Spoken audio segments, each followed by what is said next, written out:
अब दोस्तों लिटरेचर यानी प्रोज का मैं क्वेश्चन आंसर लेके आ गया हूं चैप्टर वाइज दोस्तों, जिसमें मोस्ट इंपोर्टेंट क्वेश्चन के साथ साथ आंसर भी समझाऊंगा। आपको दोस्तों एक ऐसी राज बताऊंगा कि अगर आपको आंसर नहीं भी आ रहा है तो भी आप सही कैसे लिख सकते हो। बस आपको ध्यान से समझना होगा, इस वीडियो को पूरा अंत तक देखना है दोस्तों। जैसे जैसे मैं कहूं वैसे वैसे आप चलते चले जाइएगा। आपका ये जो पहला चैप्टर है द लास्ट लेसन, ये ऑटोमेटिक आपका क्लियर हो जाएगा। पहले इसके की पॉइंट्स को हम लोग जानेंगे कि इसमें हो क्या रहा है एक्चुअली में, फिर उसके बाद हम लोग मोस्ट इंपोर्टेंट प्रश्न उत्तर को जानेंगे दोस्तों, जिसमें आपके शॉर्ट आंसर और लॉन्ग आंसर दोनों होंगे। ठीक है, इस चैप्टर से ज्यादा क्वेश्चन तैयार नहीं करना है, मात्र 4 से 5 क्वेश्चन अगर आप तैयार कर लेते हो तो इसकी गारंटी मैं देता हूं कि आपका उन्हीं में से आएगा। ये मैं पूरी ये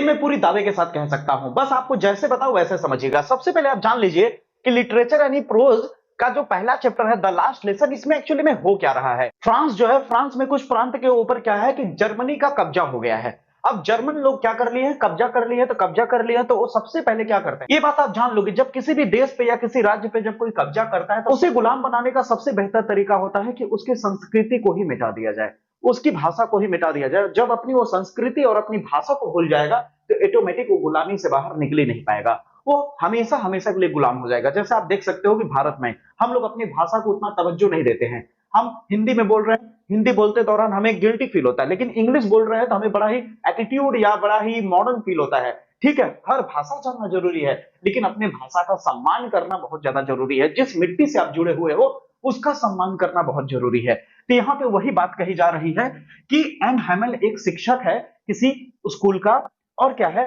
उस स्कूल का एक छात्र है जिसका नाम है फ्रांस। क्या नाम है? फ्रांस एक छोटा लड़का है। फ्रांस एक छोटा लड़का है और यहाँ पे इसी के बीच में कहानी इर्द गिर्द घूमती है। तो जर्मन जो लोग हैं वो क्या कर चुके हैं, पूरा जर्मन लोग जो है कब्जा कर चुके हैं फ्रांस पे, जिसकी वजह से उन्होंने स्कूलों में जो फ्रेंच पढ़ाई जा रही है भाषा, फ्रेंच भाषा जो पढ़ाई जा रही है उसको हटा करके जर्मनी भाषा वो लागू करना चाहते हैं, जर्मनी भाषा लागू करना चाहते हैं। तो क्या हो रहा है कि एम हैमल जो है वो उस लास्ट दिन में वो क्या कर रहा है, बच्चों को बैठा करके अपनी भाषा के महत्व को बता रहा है। ठीक है, ध्यान से समझना, अपनी भाषा के महत्व को बता रहा है। और इस फ्रांस जानते हो उस दिन क्या करना चाहता है, फ्रांस जो है उस दिन बंक मारना चाहता है। बंक मारने का मतलब होता है कि वो जाना नहीं चाहता, वो सोचता है कि मैं क्या करूं कि जिससे स्कूल ना जाऊं, इधर उधर घूम लो। ठीक है, लेकिन वो किसी तरह पहुंचता है। ठीक है, वो कहानी में आगे आपको बताऊंगा। ठीक है, तो वो देखता है कि क्या कहते हैं, वहां पे एकदम सन्नाटा छाया हुआ है, क्लास में एकदम ध्यानपूर्वक सब लोग एक दूसरे ध्यानपूर्वक उनकी बातों को सुन रहे हैं, एम हैमल की बातों को। ठीक है, और एम हैमल क्या कर रहे हैं, भाषा के महत्व को बता रहे हैं। तो उसी तरह यहाँ पे कहा जा रहा है एम हैमल भाषा को लेकर के बता रहा है। अभी देखना ये एकदम क्लियर हो जाएगा, बिना रटे आपको समझ आ जाएगा। ठीक है ना, यहाँ पे पहला क्वेश्चन भी उसी के ऊपर है, भाषा के ऊपर। ठीक है, जैसा आप देख सकते हो, कह रहा है what does M Hamel says about the French language, यानी एम हैमल फ्रेंच लैंग्वेज को लेकर के क्या कहता है, फ्रेंच भाषा को लेकर के उसके विचार क्या है एम हैमल के। तो यहाँ पे लिखा गया है 2022, 2023, 2025 में भी पूछा गया है और 2026 में आने का चांसेस बहुत ज्यादा है। ठीक है, जितने भी क्वेश्चन लेके आऊंगा आप निश्चिंत होकर तैयार करो, उसके बाद कुछ तैयार मत करो। अगर आपका नहीं फंसता है उसकी जिम्मेदार मैं हूं। आ करके पेपर दे करके गाली दे देना कमेंट बॉक्स में, लेकिन भरोसा करके आप देख सकते हो। अब आपको हल्का फुल्का मैंने इसकी समरी यानी ओवरव्यू दे दिया है। ठीक है, अगर ओवरव्यू आपको समझ आ गया होगा कि एक्चुअली में वहां हो क्या रहा है, तो आप सवाल को आसानी से समझ पाओगे और आंसर भी आसानी से लिख पाओगे। ठीक है, बहुत लोग का कहना होता है कि सर हम कितना रटेंगे क्वेश्चन, रटने से अच्छा कोई ऐसा ट्रिक है क्या सर कि हम बना के लिख सके। तो बहुत सारे टेक्निक्स होते हैं, कभी बोर्ड एग्जाम में देख लेना, टॉपर बच्चे कभी नहीं कहते हैं कि अरे यार मेरा ये क्वेश्चन छूट गया, ये मुझे नहीं आ रहा था। वो हमेशा कहते हैं हाँ सब कर लिए हैं, हाँ सब कर लिया है, क्योंकि वो बैकअप प्लान बना के रखते हैं कि जो मैं तैयार किया हूं अगर वो ना आए तो कैसे मैं उसे लिखूं कि मेरा फिर भी अगर 5 नंबर, फिर भी अगर वो 7 नंबर का है तो 6 नंबर कहीं ना जाए, अगर वो 4 नंबर का है तो 3 नंबर कहीं ना जाए।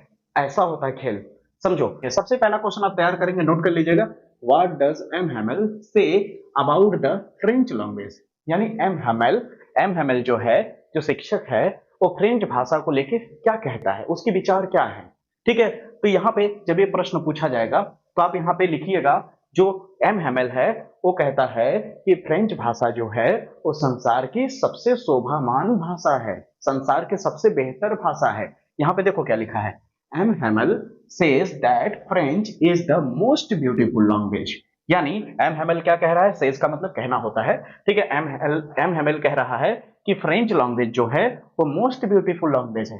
ये अब हमेशा याद रहेगा, कितना लिखना है, और याद रखना, कभी भी आप याद रखना, ये जो प्रश्न दिया होता है आधा प्रश्न में ही, ये जो प्रश्न दिया होता है प्रश्न से ही शुरुआत करना चाहिए। आपको कैसे, देखिए व्हाट डज क्या है, एक क्वेश्चन वर्ड है, क्वेश्चन वर्ड काट दीजिए, यहां से लिखना शुरू कर दीजिए। एम हेमेल सेज, अबाउट हटा दीजिए, अबाउट की जगह दैट लगता है, ठीक है, तो क्या हो जाएगा, एम हेमेल सेज दैट, फिर यहाँ पे क्या है, द फ्रेंच लैंग्वेज, देखा है ना, फिर उसके बाद लिख देना कि the French is a beautiful language. Clear है कि नहीं? अगर आप यहां से नहीं कर रहे हो तो जैसे बता रहा हूं वैसे कर लो कि M Hamel says that French is a beautiful language in the world, ठीक है, यानी पूरी संसार में फ्रेंच भाषा जो है वो बहुत ही शोभामान या सबसे सुंदर भाषा मानी जाती है, ठीक है। जैसे हम लोग हिंदी बोलते हैं तो हम लोग कहेंगे कि हाँ संसार में सबसे बेहतर भाषा हिंदी है, तो हर कोई को अपनी भाषा अच्छी लगती है, प्यारी लगती है। उसी तरह एम हेमेल कह रहा है कि संसार की सबसे सुंदर भाषा क्या है, आपकी फ्रेंच है। फिर उसके बाद कहता है it is the clearest and the most logical, ठीक है, यह भाषा क्लियरेस्ट यानी यह भाषा स्पष्ट और तर्क संगत है, यानी यह भाषा, कहने का मतलब कह रहा है कि यह हमारी जो भाषा होती है बहुत ही स्पष्ट होती है और तर्क संगत, यानी सोचने लायक होती है, विचार करने लायक होती है, ऐसे सुंदर सुंदर वर्ड है, ठीक है। फिर उसके बाद कहता है कि long as they hold fast to their language it is as if they had the key to their person in slavery, यानी कह रहा है कि अपनी भाषा को हमेशा पकड़ के रखना चाहिए, यानी अपनी भाषा को कभी भूलना नहीं चाहिए। अगर आप अपनी भाषा को पकड़ के रखते हो तो आप गुलामी से, यानी गुलामी से बाहर निकलने का वही सबसे बेहतर चांस होता है, यानी वही बेहतर रास्ता होता है। समझ आ रही मेरी बात है? यानी अगर अपनी भाषा को आप भूल गए, तो आप अपनी भाषा को, अपनी संस्कृति को भूल गए, तो समझ लीजिए आप गुलाम हो। जब आप अपनी भाषा अपनी संस्कृति को ध्यान में नहीं रख रहे तो गुलामी तो कहलाओगे ना। इसलिए यहाँ पे कह रहा है कि जो अपनी भाषा को पकड़ के रखता है, जो अपनी भाषा को बचा के रखता है, संभाल के रखता है, वो गुलामी की जंजीरों से, गुलामी के जो जकड़े हुए जंजीरें होते हैं उनसे बाहर निकलने का सबसे बेहतर रास्ता होता है, ठीक है। ये रहा, यहाँ पे अगर कुल मिलाकर देखो तो ये देश प्रेम की बात कर रहा है, ठीक है। अब यहाँ तक जब हो जाता है तो उसके बाद आप क्या कहोगे, फिर कहता है सो दैट, इसलिए must must guard it among them a never forget. अब यहाँ पे क्या कह रहा है दोस्तों कि अपनी भाषा को हमेशा सुरक्षित रखना चाहिए और अपनी भाषा को कभी भूलना नहीं चाहिए, उसका सम्मान करना चाहिए। तो इसका जवाब इतना ही है दोस्तों। इसको आप एकदम अच्छे से तैयार कर लेंगे जैसे मैंने बताया, ठीक है।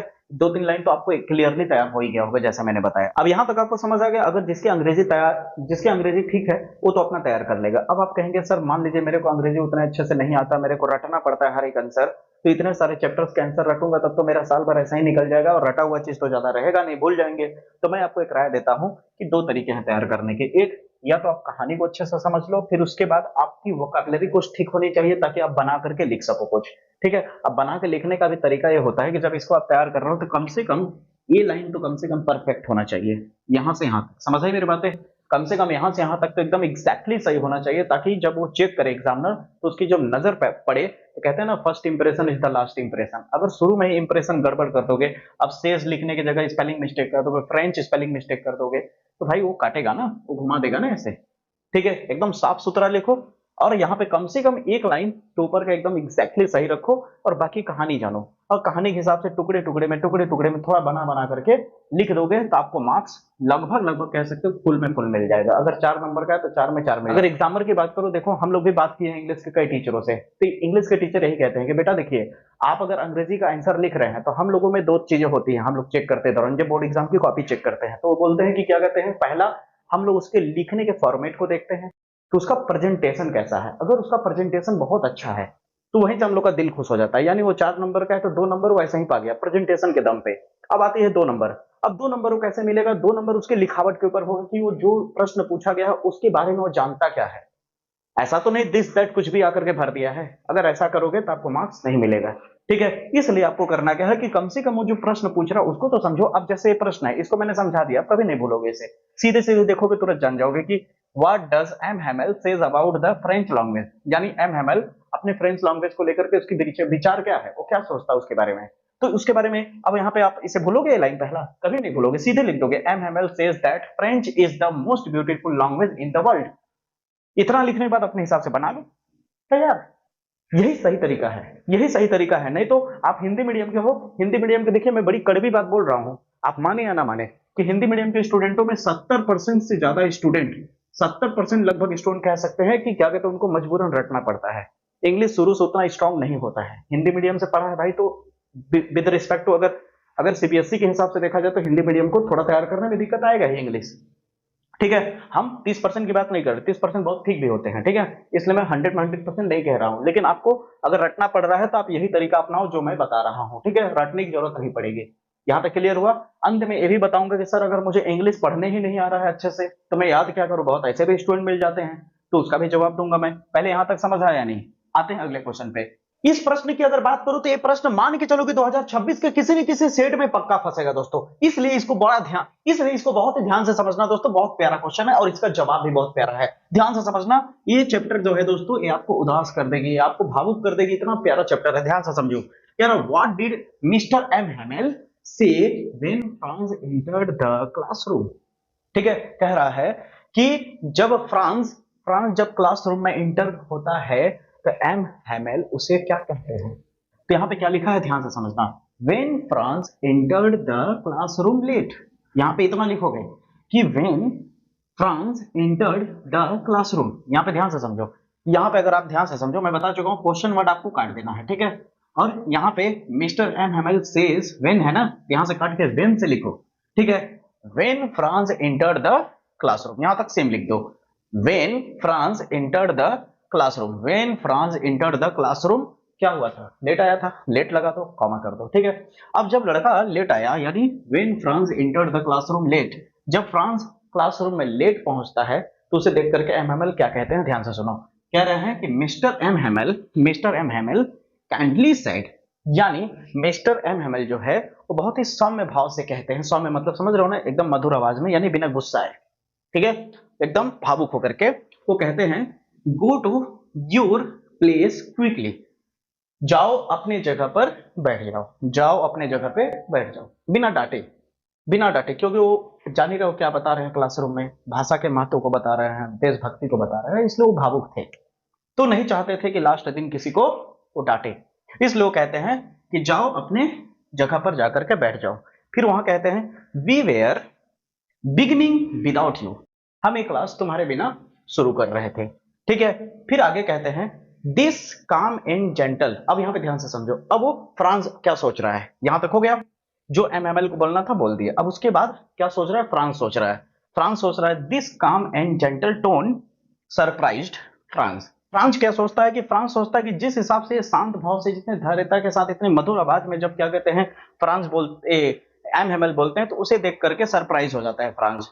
अब फ्रांस तो सोच रहा था कि भैया इतना लेट में पहुंचेंगे तो पक्का पटक के मारेंगे सर जी, लेकिन ऐसा नहीं हुआ, ठीक है, ऐसा नहीं हुआ। यहां तक आपको समझ आया या नहीं? बिल्कुल आ गया होगा। फिर इसके बाद कह रहा है as he said expected schooling for begin late to school, ठीक है। वो क्या एक्सपेक्ट कर रहा था कि जब मैं लेट जाऊंगा तो पक्का मुझे मार पड़ने वाली है। तो अब बताओ एक प्रश्न का जवाब क्लियर हुआ या नहीं? मजा आया या नहीं? ठीक है, तो आप इस तरह से तैयार कर सकते हो। और अगर आपको नहीं आ रहा है अच्छे से तैयार करने का तरीका, नहीं समझ आ रहा है, तो आप इसकी कहानी को समझ लो जो अभी मैंने बताया। कम से कम 1 से 1.5 लाइन एग्जैक्टली सही लिखो, 1 से 1.5 लाइन एग्जैक्टली सही लिखो। उसके बाद वो जो कहना चाह रहा है उसको बना के अपने हिसाब से टूटी फूटी लैंग्वेज में लिख दो, फिर भी फुल में फुल मार्क्स आपको मिल जाएगा। समझ आई मेरी बातें? ये आपको क्लियर हुआ? 2 प्रश्न आपको बता दिया। अब चलते हैं तीसरे और चौथे पे।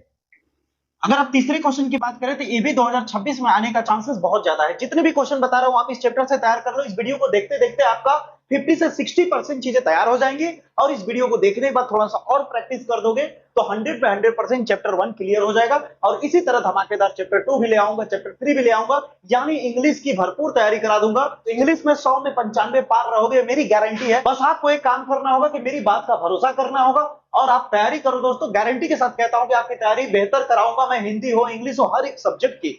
बस आप इस चैनल पे रेगुलर क्लास करते चले जाओ। अब इस सवाल को ध्यान से देखना। कह रहा है what tempted Franz to run away and spend the day out of school, यानी कह रहा है ऐसी क्या चीज थी जो फ्रांस को ललचा रही थी, क्या करने के लिए? स्कूल बंक करने के लिए, स्कूल को बंक करने के लिए, यानी स्कूल से भाग जाने के लिए, यानी उसे भाग जाने के लिए और अपना पूरा समय कहां स्पेंड करने के लिए? बाहर, आउट ऑफ द डे, ठीक ना। यहां पे आप समझ रहे हो वो क्या करना चाहता है? अपने पूरे समय को बाहर व्यतीत करना चाहता था। तो उसे क्या ऐसी क्या चीज थी जो ललचा रही? जब वो स्कूल के लिए निकल रहा था तो उसे क्या देखा दोस्तों? It was so warm and bright. क्या देखा? कि जो दिन है वो गर्माहट और सुहावना भरा था, ठीक है। आज का जो दिन उसे लग रहा था वो बड़ा ही सुहावना और गर्माहट भरा लग रहा था, ठीक है। ये चीज उसे ललचा रहा है। क्या क्या चीजें ललचा रहा है? ध्यान से समझो कि आज का जो दिन है वो बहुत ही सुहावना और गर्माहट भरा है। देखो सबसे बड़ी चीज क्या होती है, जब किसी भी चीज का आंसर लिखते हो ना, एग्जामिनर जान जाता है आपके पहले वर्ड लिखने पे ही कि वो बंदा क्या लिखा है, कितना उसको जानकारी है। इसलिए पहला लाइन आपको फोड़ के आना है, पहले लाइन में एकदम दबदबा मचा के आना है। उसके बाद आप कुछ भी भर दो चलेगा, लेकिन पहला दूसरा लाइन आपको दबदबा मचाना है, ताकि एग्जामिनर आपके लिखावट को, आपकी राइटिंग को और लिखने की स्किल को देखकर जो खुश हो जाए। ठीक है दोस्तों, तो ये आपको सीधा सीधा सटीक जवाब आपने दे दिया कि it was so warm and bright. यही सबसे बड़ा जवाब था कि उसको ये चीजें ललचा रही थी कि आज का जो दिन है वो बहुत ही सुहावना और गर्माहट भरा है। फिर उसके बाद क्या कहता है, फिर वो क्या देखता है रास्ते में अब उसके बाद वो क्या देखता है, the birds were chirping at the edge of the woods. यानी वुड्स मतलब लकड़ी होता है, यानी जो झुरमुट थे, झुरमुट का मतलब नहीं होता है लकड़ी एक जगह घास दिया जाता है, बहुत ज्यादा इकट्ठा हो जाता है, जंग झाड़ी टाइप का, ठीक है ना। उसके पीछे क्या हो रही थी, चिड़िया चहचहा रही थी। चिड़िया क्या रही थी, चहचहा रही थी। चिड़िया क्या कर रही थी, चहचहा रही थी। उसको भी देखते उसे बहुत अच्छा लगता है, आनंदित हो जाता है वो। ठीक है, उसके बाद क्या होता है, कहता है in the open field the Persian soldier were drilling. यानी वहां के जो पर्शियन सोल्जर है, वहां बाहर जो खुले मैदान है, वहां पे क्या कर रही है, व्यायाम या अभ्यास कर रही है। उसे भी उसने देखा, उसे भी अच्छा लगा। ठीक है, अब उतने में वो कंपैरिजन अपने स्कूल से करता है। क्या स्कूल से कंपैरिजन करता है, क्या आज का जो चीज मैं देख रहा हूं वो मुझे आनंदित कर रहा है, वो मुझे अच्छा लग रहा है विद रिस्पेक्ट टू स्कूल के मुकाबले। स्कूल में जो एक्टिविटी है, स्कूल में जितने कार्यकुलम होते हैं, उससे ज्यादा बेहतर मुझे बाहर लग रहा है, इसलिए मैं बाहर दिन व्यतीत करना चाहता हूं। अब यहां क्या लिखता है, there things were all much more tempting than the rule of participles at school। यानी स्कूल में जो भी एक्टिविटी हो रहा है उसको देख करके वो कह रहा है कि आज का दिन मेरे को ये ज्यादा बेहतर लग रहा है, इसलिए मैं क्या करूंगा कि मैं अपना बाहर ही व्यतीत करना चाहता हूं। देखिए, ये बात समझ में आ रही है मेरी बात। अगर आप इस तरह से कहानी को समझ करके करते हो, अच्छे से समझ लेते हो, फिर उसके बाद लिखते हो, तो आप एक लाइन कम से कम अच्छे से एग्जैक्टली तैयार करो हर सवाल का। एक लाइन एग्जैक्टली सही से तैयार करो कि आपका जो सही से जो आप लिख रहे हो एकदम सटीक तरीके से निशाने पे तीर जाके लगे। उसके बाद उसकी कहानी भर पता रहे आपको, आप ऑटोमेटिक बना के लिख लोगे, ऑटोमेटिक बना के लिख लोगे। समझ आई मेरी बात? इतनी बात क्लियर हुआ?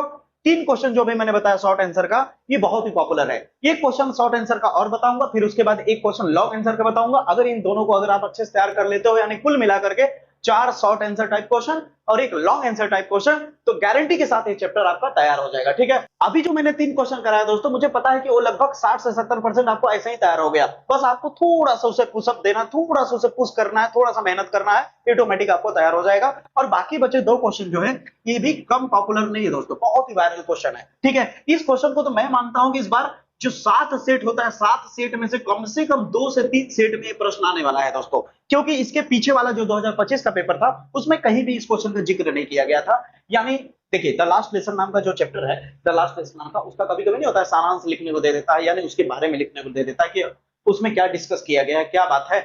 तो वहां पे आपको कहानी बस ध्यान से समरी याद रखना है, किस तरह से इसमें क्या क्या हो रहा है, और उसे लिख देना है बना करके। यानी आपका लॉन्ग आंसर टाइप का प्रश्न है दोस्तों, 7 नंबर का प्रश्न आता है। जब भी पूछा जाता है कितने मार्क्स का, 7 नंबर का।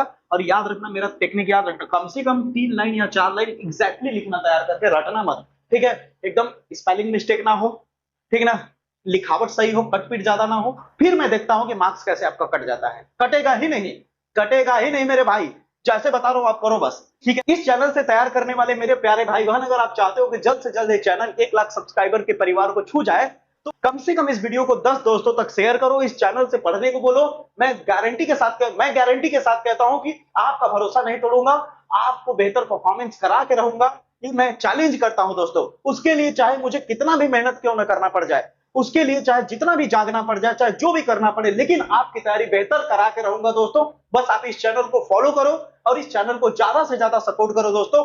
उम्मीद करता हूं कि आप सभी मिलकर इस चैनल को 1 लाख सब्सक्राइबर तक जरूर इसे पहुंचा दोगे। तो आप मुलाकात करेंगे इसके अगले वीडियो में, तब तक के लिए जय हिंद, जय भारत। वीडियो को शेयर जरूर कर देना।